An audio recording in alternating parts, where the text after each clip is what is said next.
Umberto Carretta, presidente della commissione esecutiva delle finali nazionali Under 14 femminili. Insomma, siamo pronti per iniziare anche per la commissione, insomma, c'è un po' di lavoro da fare. Sì, il lavoro preventivo e preliminare è già stato svolto, adesso aspettiamo l'inizio delle gare per poi controllare la regolarità dell'andamento di tutta la manifestazione. Questo è il nostro compito.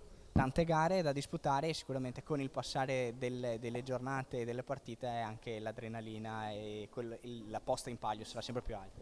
Sicuramente sì, le ragazze danno il massimo penso fin dall'inizio, perché comunque la manifestazione è la massima espressione, no, dopo l'attività di un'intera stagione. È chiaro che più ti avvicini al momento clou più la tensione sale a tutti i livelli, insomma, ecco. Ma sempre in ambiti comunque molto corretti di solito e disciplinati.